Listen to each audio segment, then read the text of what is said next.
Cornwall, located in the far west of Great Britain, on a peninsula tumbling into the vast Atlantic Ocean, bordered to the north and west by the Celtic Sea, to the south by the English Channel, and to the east by the River Tamar. Join me, Victoria Jenner, a historian at the University of Exeter, as I go on an adventure across the Duchy. From Tintagel in the northeast to Poole in the far west, I will be investigating maritime churches and questioning how far religion and the sea have played a prominent role in cultural constructions of Cornwall through time. These episodes will explore churches in relation to their communities, will involve getting up close to their natural environment, and following in the ancient footsteps of pilgrims.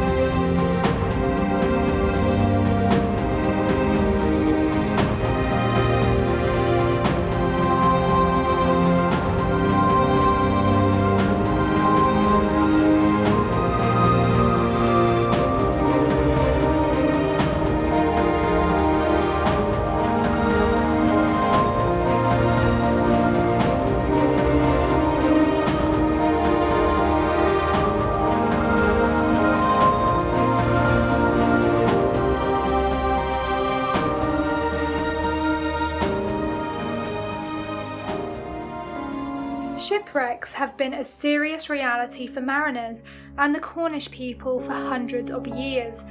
Certain locations in Cornwall experience shipwrecks more than others, just as certain districts have benefited from the harvest of wrecked goods. In this episode, I will be looking at two particularly dangerous locations around the Lizard Peninsula in Cornwall. I will be investigating different ways of exploring wrecking history and looking into why maritime churches have preserved the remains of broken up ships. Is this a form of commemoration? Or does it reveal a more barbaric side of local communities?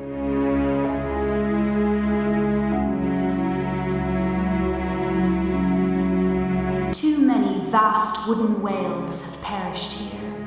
Their bellies face towards the sky, towards God.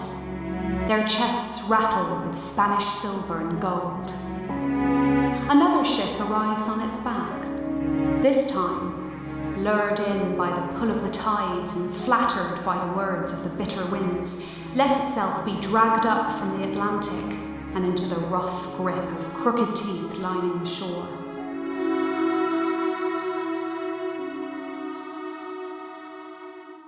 Lucy Whatley's poem vividly conjures up one of many shipwrecks off this very hazardous coastline. Today I am here at Gunwallow's Church Cove, a location where mariners would have sought safe haven after a treacherous time at sea. And as you can probably tell, the waves are looking pretty wild behind me. But despite its beautiful setting, this has been an area that has suffered a high number of shipwrecks.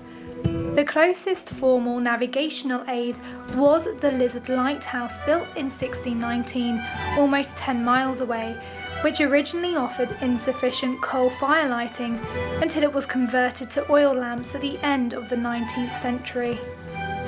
We therefore see churches erected at important or dangerous points on or near the coast for the warning and guidance of mariners.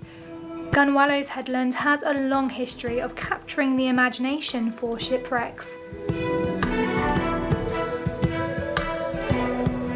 The numerous attempts to discover the most elusive wreck in Cornwall can be seen by walking to the end of the Howlsefron Cliffs, otherwise known as Hell's Headland. So I've walked beyond the church and I find myself just above Dollar Cove, and as you can see behind me there is actually a rock-cut path which is leading down to several extraordinary schemes that were committed in the mid-19th century to actually get to the Dollar Cove wreck. And one of these were to actually mine beneath the seabed to actually access the supposed site. Ironically, the most dramatic shipwrecks that happened on this very coastline aren't very well known. The sky's stomach growls. waiting to devour the king's prizes, sitting stuck in the Cornish sand at the ocean floor, like lost royal glitter or the jump of gunpowder in daylight. The poem talks about the wreckage of St. Anthony, a Portuguese merchant carrack that was the property of King John III of Portugal. Now, this ship was lost in January 1527 off Gunwallow's fishing cove whilst on a voyage between Lisbon and Antwerp. St. Anthony's is an example of a wreck that has been historically recorded yet has remained a mystery. It wasn't until a holidaymaker actually found a copper ingot on the beach in 1981 until it was actually recorded and excavated in 1982 by marine archaeologists. You can almost envision the St. Anthony wreck amongst the rocky kelp-ridden outcrops emerging from the sand offshore from Low Bar. The general depth around the wreck is considered to be around 7 to 10 metres, depending on prevailing sand levels. I was interested in how far wrecks of ships actually impacted the landscape and wildlife, so I asked Sam Gill, an environmentalist, to demonstrate his techniques in freediving in Gunwallow's Church Cove. As Sam is taking me through the correct technique to freedive in rough waters, I am excited to potentially discover the underwater wreck of the ski dam that has been buried for many years under the shifting sands.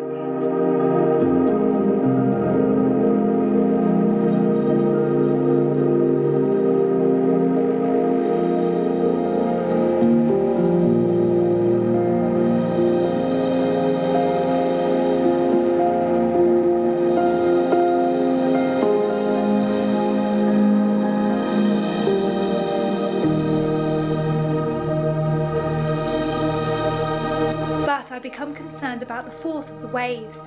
I realise that the wreck site just below me is dynamic and subject to rough Atlantic swells.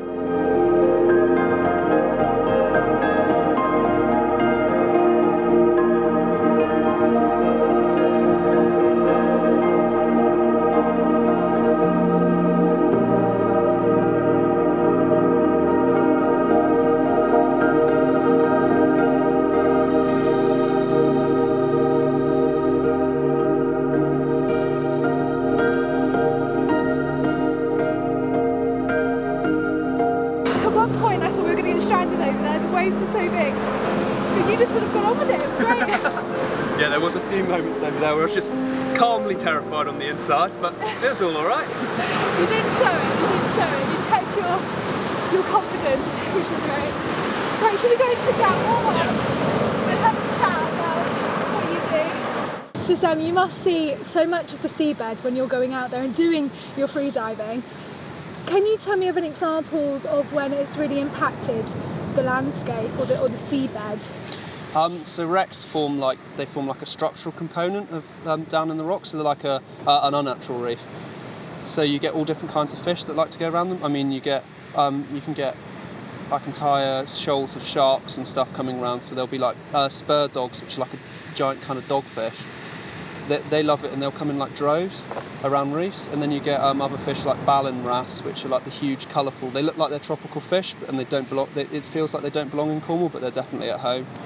These shipwrecks, they're not only affecting and impacting the landscape, they're providing wildlife a new habitat, but they're also replenishing local supplies and giving something new for communities. And in a way that's still going on, because it's now you're a new generation of historians / environmentalists, and you're also reaping the benefits of these wrecks. So it's really quite beautiful in a way. It is, definitely.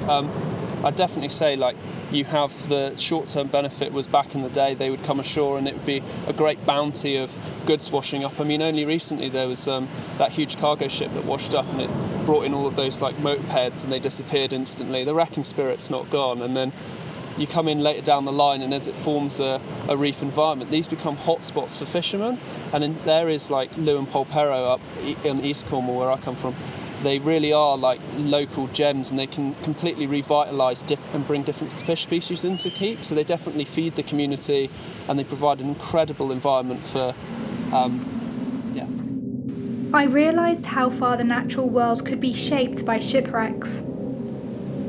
If we cast our minds back to the horrific oil spill from the Torrey Canyon disaster of 1969, the local area could be heavily damaged. I was working for British Airways helicopters, flying out of Penzance.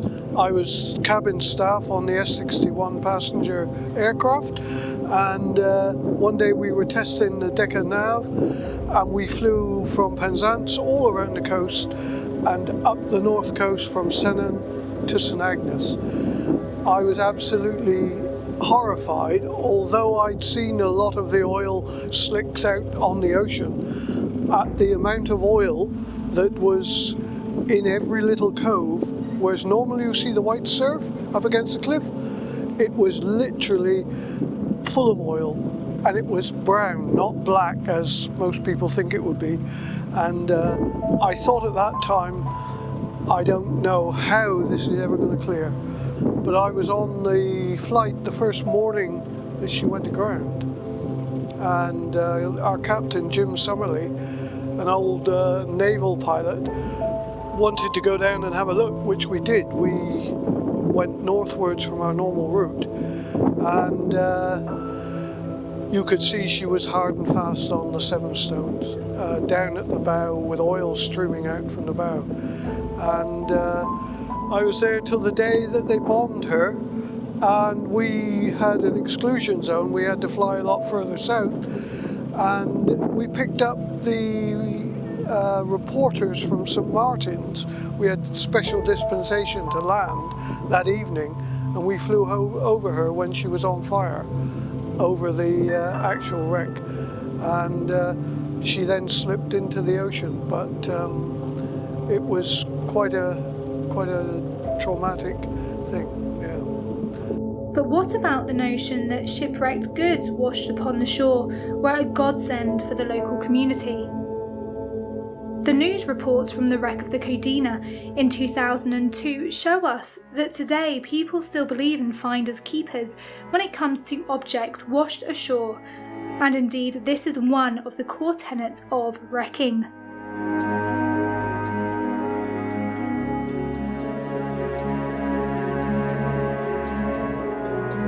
The belief that locals could claim goods washed upon the shore from dead wrecks, in other words wrecks with no survivors, became the root of one of the most gruesome myths of Cornish wrecking, that they would murder any survivors to ensure those claims. Local marine archaeologist Mark Milburn has explored many of these underwater wrecks along this treacherous coastline. I always class myself as a wreck enthusiast, because I really like wrecks. I like the stories, I like finding wrecks. It's the end of the story, as far as I'm concerned. You know, when you find a wreck that's never been found, or even just finding remains of wreck that no one's seen before, you're connecting to that artifact 300, 400, 500 years ago. I mean, there's another wreck further around, and the oldest item we found dates between 1460 and 1500. It's a brass candlestick, and you're like, no one's seen this in over 500 years. That's a long time. You know, And what has been recorded here? Obviously, this whole coastline, there's so many wrecks. I mean, we've got 1684, 1789, the one you've just swum over, which you probably didn't even see, it's from about 1891. It's a steamship. There's a steam boiler down there, the propeller's still on the back of it, and that is just in a few metres of water around there. But sometimes you can go there, if the sand's sand's high, you don't see a thing. If the sand's low, you've got this entire ship laid out in front of you. And this is what this coast does. Sand comes and goes, stuff comes and goes. It's an amazing, I mean, today this is relatively flat and calm for this piece of coast. You come here on a rough day, and you're fighting to stand up here. Everyone knows about the Dollar Cove, it's famous, it's been reported so many times. At that end of the beach, there's a protected site of the wreck called the Ski Dam, which was coming back in 1684 from Tangiers, evacuation of Tangiers. And it just lost its way on the way back and ran aground. But it's one of those, nobody lost their lives. The locals helped everyone, nothing was stolen, maybe just a couple of musket rifles, and that was it. They reckon that the locals were not robbing wrecks. They were here to actually help people. And this is 1684, and there was no acts like the Grills Act from 1809 that says they had to recover bodies and all this sort of stuff. It was the locals were just really helpful. So what else have you found in this particular area? Well, we've explored the ski dam because it's a protected site. I'm the licensee for that. I'm a licensee for 5 of the protected sites along this piece of coast. And so we've explored the ski dam. We found more of it than ever has been recorded before. Who says you'll do it in the right manner, sort of thing. On the Dollar Cove, when we did the thing back in 2006 here with Colin Goldman, we recovered lots and lots of artefacts, which all went to, we gave them to Colin.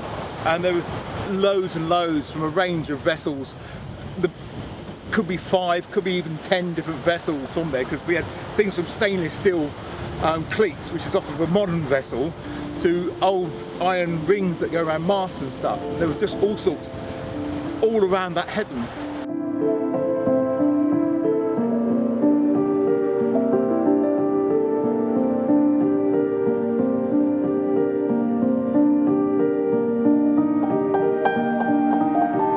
This picturesque medieval church of Gunwallow sits low on the dunes and is the only church in Cornwall located on a beach.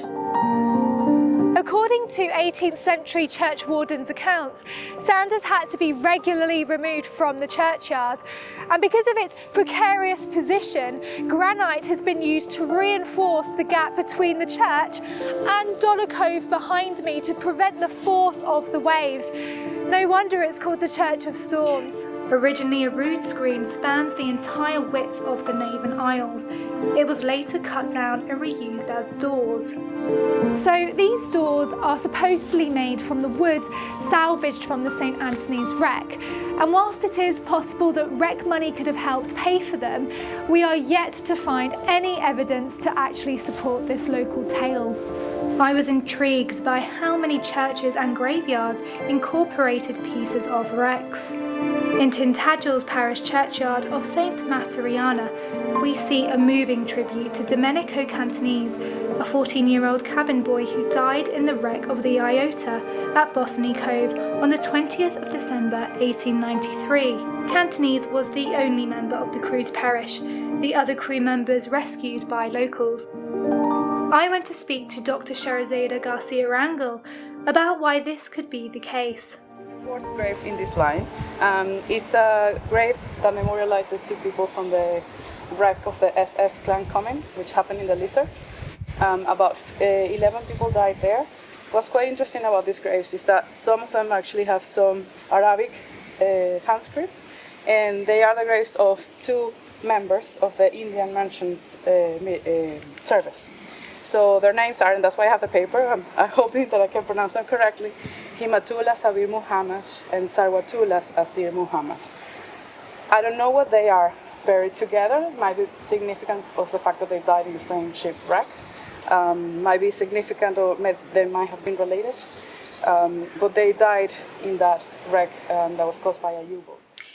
It's clear from talking to Sherazada that churches and cemeteries close to the sea become the focus for commemorating the loss of those in shipwrecks and even rescue missions before and after the 1808 Act comes into being. Kind of sense of responsibility of looking after the people who were serving either the Merchant Navy or the Navy in the war. And the fact that they are buried in this grave, it sort of stems from the 1808 Act. That's right. That's quite an interesting act. There was a shipwreck, quite famous, the HMS Anson, that was wrecked in the Bay of Penzance in Mounts Bay. It was a very big tragedy. A lot of people had to watch the ship kind of struggle with a very severe storm and not be able to beach, to be able to save most people. And it caused a lot of distress because how the people that died in that wreck were handled and were buried. So they would be buried along the cliffs with no burial rites and no consecrated graves or anything like that. And this upset the local people. And a lawyer called Thomas Grills decided to write an act about it. And he approached a Cornish MP, John Tremaine, who took the Burial Act. It's called the Burial for the Drowned People's Act, I think. Yes. Of 1808, and they took it to the Parliament and passed. And since then on, it made the parishes around the wrecks responsible for burying the people on consecrated graves. And it provided a centre for commemoration yes, of absolutely. these people.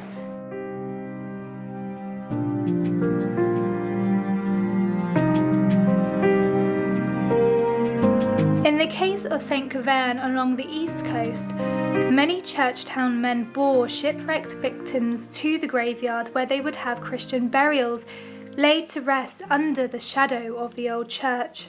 Exactly how many ships have been wrecked on the Manacles is not yet known. Some say 1,000, others say 3,000. But what we do know just by looking around this graveyard is that hundreds of people have drowned on those treacherous rocks. As I've walked around St. Keverne's graveyard, I've come across a vast number of mementos and graves to commemorate long past wrecks. As we walk in at the entrance, we see a great big carronade which commemorates the HMS Primrose, and then we have the plaque that looks at James Smith and celebrates his life, but also commemorates his death at the sinking of the Titanic. Thanks to the discoveries made by divers, the tragedies attached to shipwrecks have leapt the void of history and are once again real. This link with the past is one of the great fascinations of wreck diving and sheds light on why so many memorials are scattered in churches along the Cornish coast. But there is still a degree of ambiguity about whether people viewed the shipwreck sites themselves as places of memorialisation.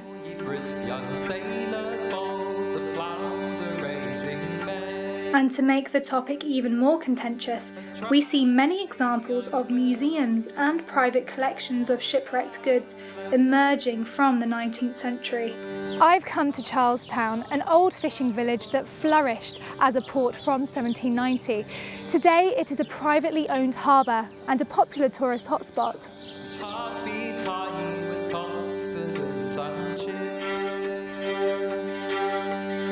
The exhibition of shipwrecked artefacts in the museum is a controversial subject, but the notion that these objects can be used as a form of remembrance is an interesting one.